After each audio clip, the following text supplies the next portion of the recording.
Hello, welcome back to the show. Now, today we are talking about something that is really close to my heart, something that we work on a lot inside Agency Academy, and that's helping freelancers get from 0 to 10K months. Now, when I was just getting started in business, I thought the way to get to 10K months was to say yes to everything and just hustle more and work more. And what I found was that really didn't work. That led to burnout, really, and kind of a bit of resentment. A lot of the treadmill trap that I talk about, where we undercharge, we say yes to everything, we have to do it all ourselves because there's not enough profit margin to outsource any of that. A lot of those projects are flash in the pan type of projects. And so then that revenue isn't consistent. Revenue drops, we freak out. Again, we say yes to everything and we undercharge because we need the money. And so that's where a lot of solo business owners are. What we're talking about today is how to get to $10,000 consistently per month as a freelancer, where you can do this yourself. You don't need team. It's better if you have some sort of admin person helping you, in my opinion, because then you don't have to do all the admin, all the finance, all of that. But you can totally do this all by yourself with just a handful of clients. And in fact, this is what we do inside Freelancer Launchpad. This is the exact framework that we walk people through to get them to that amount in 90 days in our program.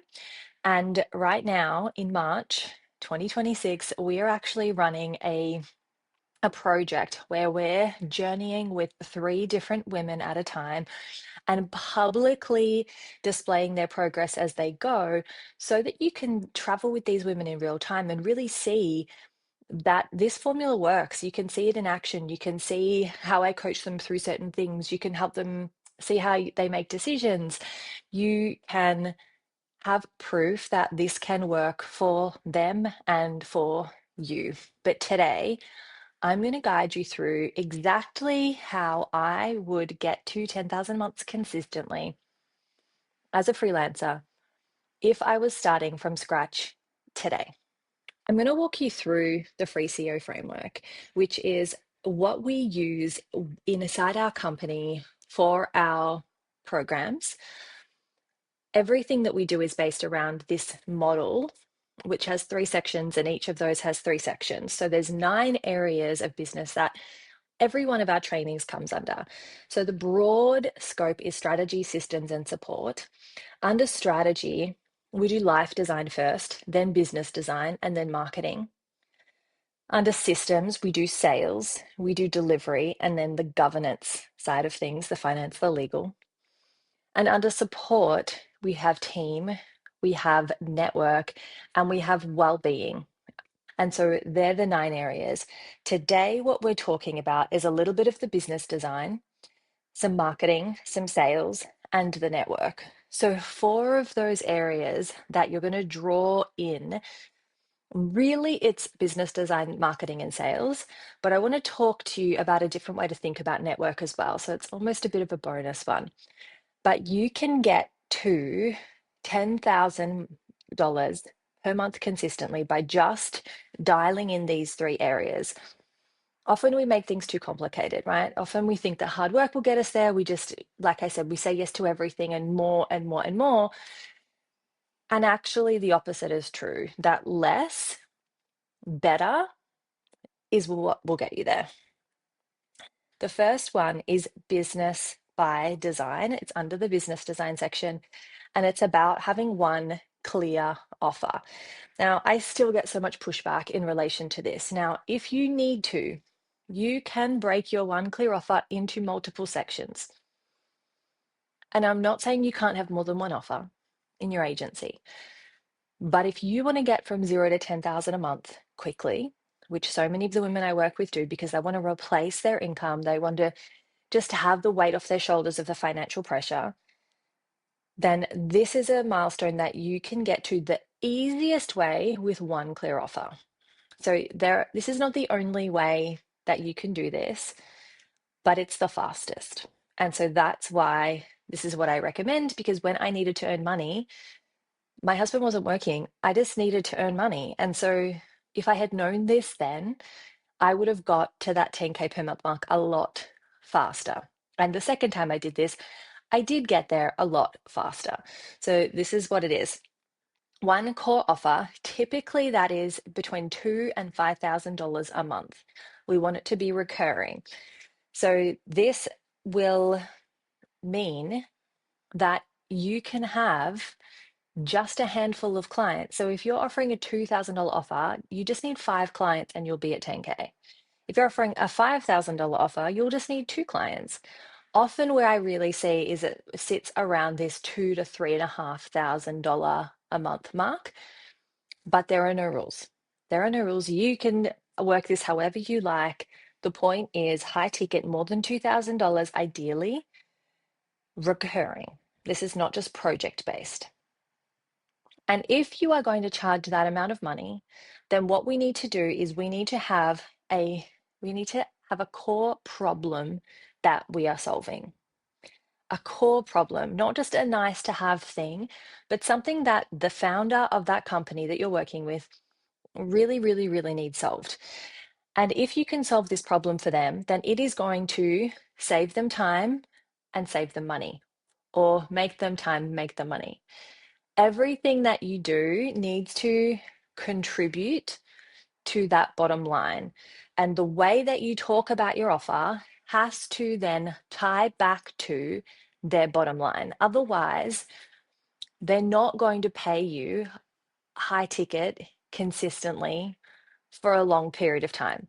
In our agency, we still have our very first client. Now, we have lost clients in that time. We rarely do. Most of the time, when we get clients, we keep clients.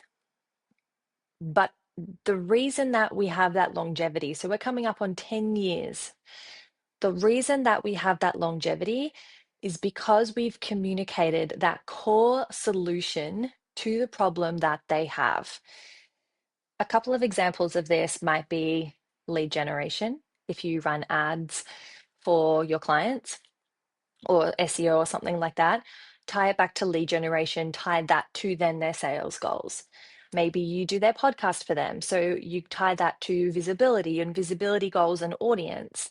Maybe you do their social media, and so you talk about the fact that your social media is going to build brand presence, build authority, and move people down the buyer journey so they say yes to the sale quicker. You have to know what the narrative and what the value is of what you bring, and you have to tie it to saving them time or money, or ideally both, because you're running it as the expert, you're the guide, you're leading it, so they can confidently hand over that section of their business to you and you're going to roll with it and you're going to implement it. Their team doesn't have to do it, they don't have to think about it. It's going to get done and it's going to get them the results. That's what you're aiming for. In our business, what this looks like is doing lead generation for trades. That's where we started with tradie marketing. And what happened was that we would get them incredible results. We would get them leads, we would get them dozens of leads every single week. And I would call them on the Friday to ask for the lead quality, to make sure that our ads were effective, that see whether what language we needed to change in the ads or the landing pages based on the types of leads that they were getting, or do different services need promoting more than others. And consistently the answer that I would get would be, oh yeah, we'll call them next week, or something to that effect. And if you're in marketing and you're a lead generation, you know that next week is too late, just too late. Those people are gone. If they've seen a Facebook ad and they've inquired, or they've gone onto Google and they've searched because they need a plumbing for their taps leaking, those people have already gone. And so in 2020, we implemented Go High Level for all of our clients. So we white labeled it and we implemented that. We got our trades to record voicemails. We automated the process so that the lead follow up was also automated, because our lovely tradies were kind of useless at following up with the leads that they got. This meant that the sales calls that they had then skyrocketed exponentially because there was actually a follow-up system in their business. And for us, it meant that we could then offer that in as part of our package. We weren't just running ads and doing SEO and helping them generate leads and getting the phone to ring. We were also nurturing those leads so that they didn't have to pick up the phone, saving them time, right? They didn't have to pick up the phone and do all of this manual follow-up. That was done automatically so that people would book a call or they would reach out again or whatever that next step happened to be. So how can you do that for your clients? How can you present this as a whole package solution? That's the reason why we still have our clients nearly 10 years later, is because the phone keeps ringing and they don't have to think about it. And yes, we still check in once a month, probably once every 2 weeks in terms of lead quality. But those clients, we've been working with them for so long, they trust us, that we trust them. They know that if I send them all their social media or all their emails or whatever it is, they don't even read it anymore. Like, they just mark it back as approved. That's where you want to get to, ideally, where everything is so productized that you know how to do a good job because you're doing the same thing over and over and over. And so that is the importance of having a high ticket, repeatable offer. Number two is crafting the messaging around it. Like I mentioned, you need to know how this impacts their bottom line. Now, if you've heard me talk about marketing before, you'll know I talk about it in terms of being a Rubik's Cube. So the Rubik's Cube has 3 layers.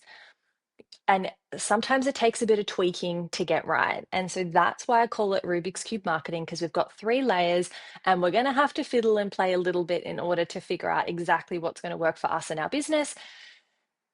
But these 3 things are standard. We need one way to get in front of new people. We need one way to nurture those people and one way to sell to those people.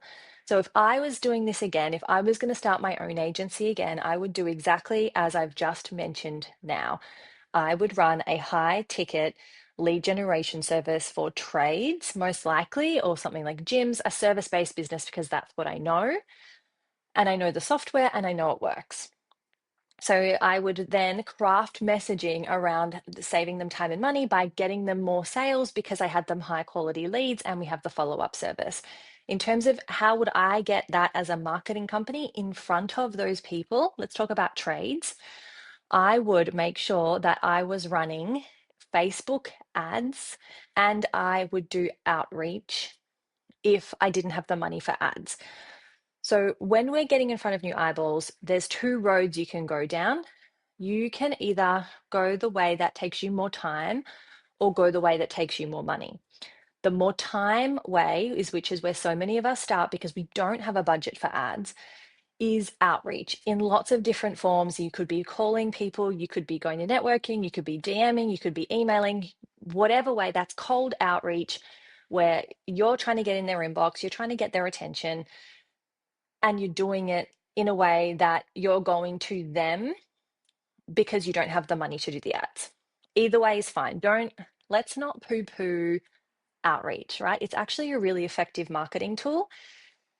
Some people, it makes them feel icky. For me, it's like, we have a business to run. We're actually running a really good service. And so I will do whatever it takes to get that in front of other people if I'm in the space where I'm looking for clients. And so we just need to decide what feels good for us and what works for our budget and our time. Now, if I was running ads, then I would run Facebook ads and I would offer a 2-week marketing trial where they weren't locked into any offer. It would be a paid trial. They would fill out a form and then book a call to have a sales call with me. And in that form, it would be qualifying to make sure that they had the budget, that they knew what they were getting themselves into, that I could actually help them. So it would be a questionnaire kind of form, and then booking a call with me if they qualified. That is how I would do level 1 of the Rubik's Cube. Level 2 of the Rubik's Cube is nurturing. Now, in this instance, all I'm going to do is I'm going to do this with follow-up with their email addresses. So I'm going to send them case studies. I'm going to send them potentially helpful information. I'm going to send them potentially an audit of their current marketing and talk to them about what I could do to improve it. The follow-up here, the nurture in this instance that I'm giving you, is going to be just sales follow-up, basically. There's lots of different ways you could do this. You could get them to download a lead magnet and have an email sequence or a weekly newsletter. It really depends whether you're going the fast or the long route, meaning you need clients right now or you're building slowly. There's no right or wrong. Social media can be a nurturing tool. Email can be a nurturing tool. Podcast can be a nurturing tool. So many different ways. But that's what I would do. Step 3 is sales. Now, I would do this through the 2 call close, and I've done full podcast episodes on this, so I'm not going to go too much into it. But basically, you get on the call with this person who's interested in the service. You ask a lot of questions, really trying to dig into what exactly it is that they need. And if it's a good fit, you're going to be the doctor, you're going to diagnose the problem, and you're going to suggest the solution. Often, what that looks like is an audit and a quote, and then you'll get back on the second call where you'll sell them on the call. You'll answer any objections, which are questions, right?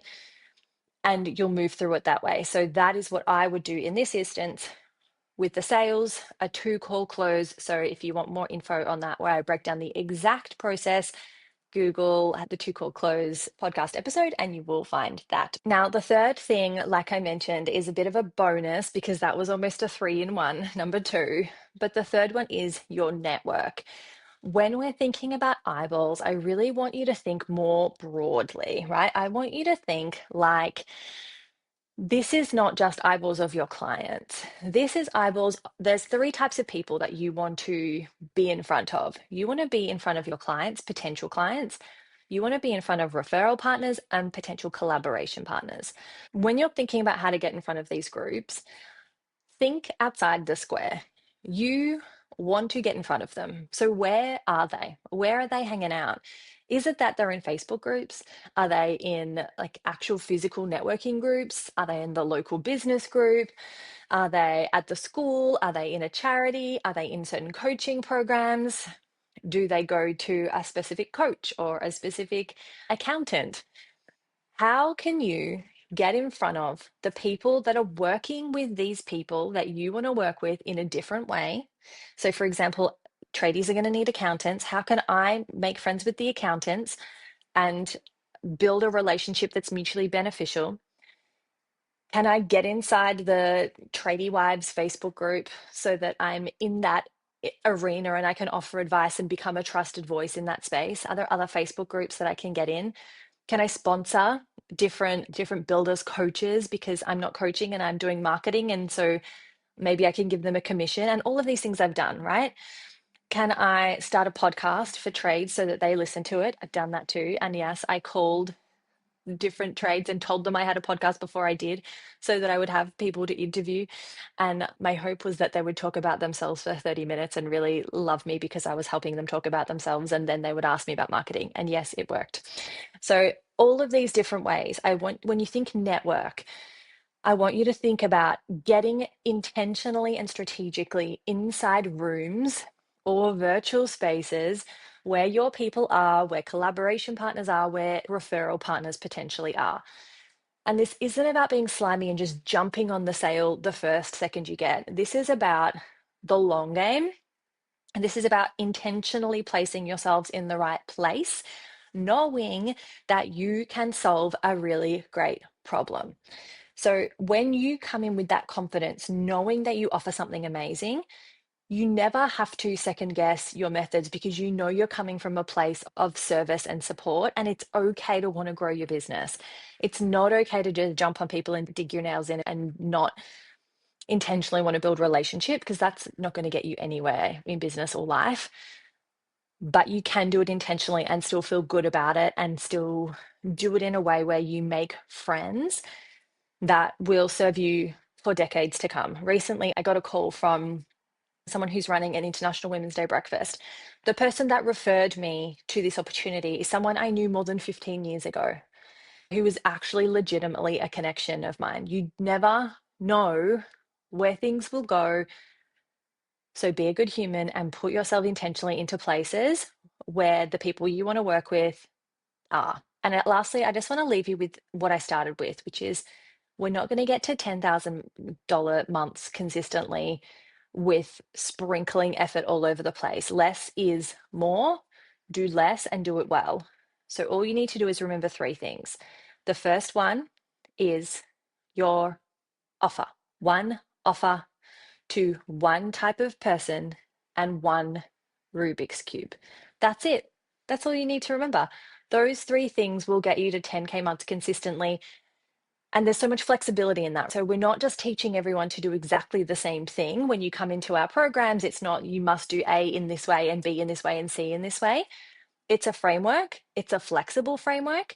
And I promise you that if you implement these things and you are doing something towards this every single day, have a power hour where you're doing marketing and selling, there's no way you can fail. Can't wait to hear how this helps you and supports you. Come on over, chat to me on Instagram. I would love to chat to you there. And that's it for today. I'll see you on the next one.